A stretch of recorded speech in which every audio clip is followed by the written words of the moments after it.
Let's talk menopause. Menopause is an important milestone in a woman's life. And this series on menopause is meant to create awareness about menopause, understanding the physiology and how to deal with the issues of menopause.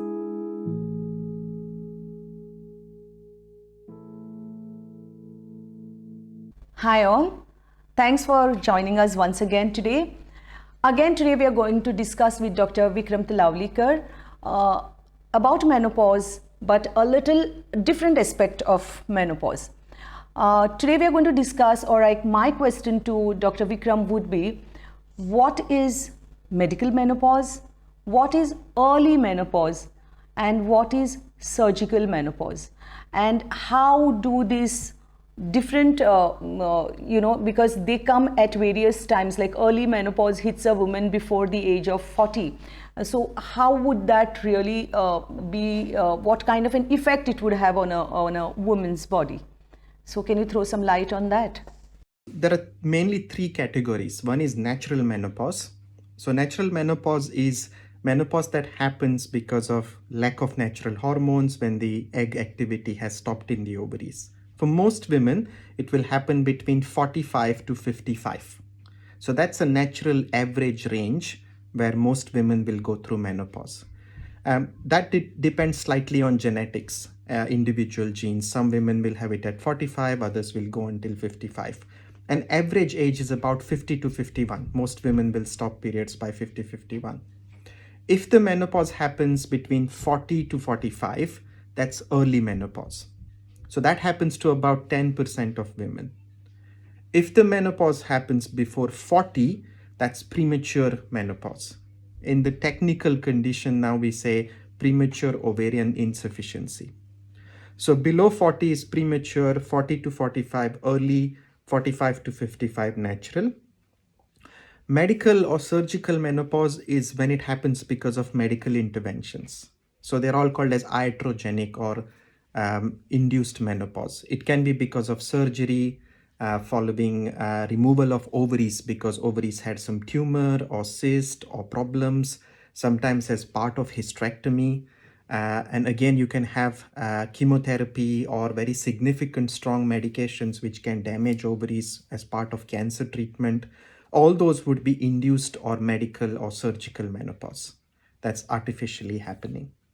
So that's broadly the definition of what it is. So, doctor, what I feel is, if it is an early menopause or a premature menopause, I'm sure a woman goes through much more, or rather, like her body cannot handle the lack of estrogens. So, in that case, is it a must that the patient has a more aggressive line of treatment in tackling her problems? You're absolutely right. You're absolutely right. So we know that by looking at different studies, medical literature, we know that women who have early or premature menopause have severe symptoms. And one of the reasons for that, especially if you have a surgical or medical induced menopause, your body doesn't get time to adapt. Say if somebody goes through natural menopause, their hormone levels are decreasing slowly. They have 5 years or 10 years when they stop their periods, and the body has got time to adjust to the slowly decreasing hormone levels. That doesn't happen if you have surgical or medical menopause. Boom, you have an operation or you have certain chemotherapy. Within months or on the same day, your ovaries have stopped. And so the body is not prepared for that shock. And so women have horrendous amount of severe symptoms soon after the operation or soon after they go through the menopause. And because they are young, their requirement of hormones is much higher than somebody who is 55 or 60. And so the body immediately finds itself in a difficult phase, trying to catch up with bones, catch up with heart, catch up with metabolism. So they definitely need much more attention.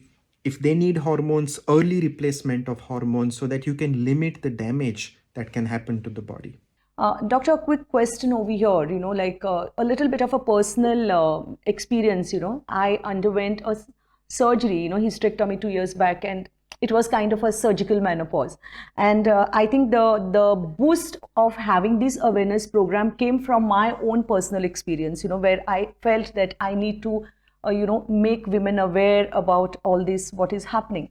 But what I felt, doctor, and I don't know, would you correct me if I'm wrong, is whenever a woman undergoes a hysterectomy for whatever reason, whether it is for an ovarian problem or again related to her uterus, whatever may be the reason. But I think it would be great for a woman. Now, this is not speaking anything about, not a comment on what other medical fraternity or anything like that. I hold my medical fraternity in high respect, but I think it's very important that we counsel a woman on what is going to happen in her body after this hysterectomy, or like removal, if it is associated with also removal of the ovaries.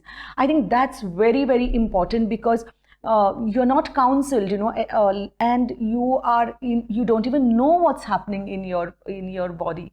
I completely agree. I think we have let women down over the years by not giving them enough information about what will be the changes that will happen if they go through any form of iatrogenic menopause, such as the medical or whether it's an operation.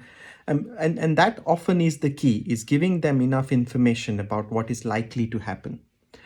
It's important that we keep this awareness or this sort of message going, because not just the public, but even medical fraternity, doctors, gynecologists across the world don't get enough education about menopause when they are going through their undergraduate years or postgraduate years, or even when they are training as specialists. Menopause is often not as much discussed as it should be.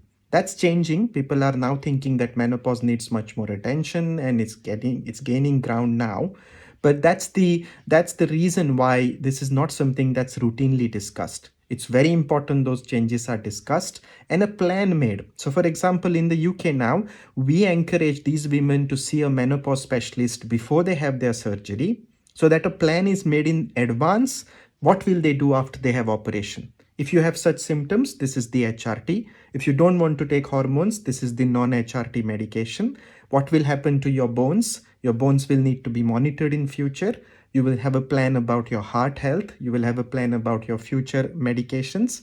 All that has to be put in place before that person goes through that medical or surgical menopause. Exactly. This is what I'm coming to, doctor, is basically just the way after a bypass surgery or after an angioplasty, how we go for a follow-up, or we do our lipid profile very regularly, we do our cardiograms regularly. So I think when we undergo menopause, or whether it is surgical or whether it is a natural, I think there has to be some kind of a protocol in place whereby a woman can approach saying that, okay, now I'm having this, so I need my problems need to be addressed.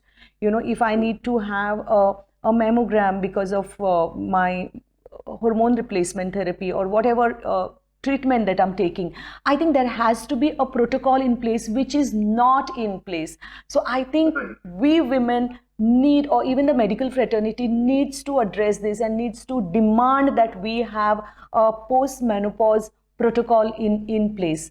And I think that is the need of the hour, and I think that is one of the most important reasons of having this program, so that we make people and the women aware that these are your problems, these are our problems, and we need to address this.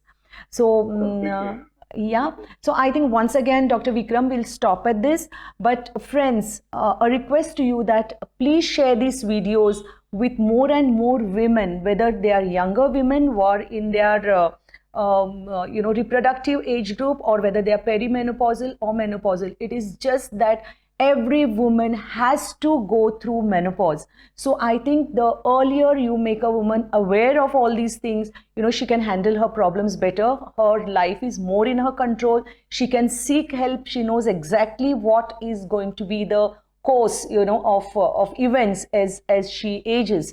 So thanks, Dr. Vikram. Friends, again, please share this video. Thanks for being there with us. And we shall, in the next episode, we shall talk exclusively on the hormone replacement therapy and the myths associated with hormone replacement therapy. Thank you so much, Dr. Vikram.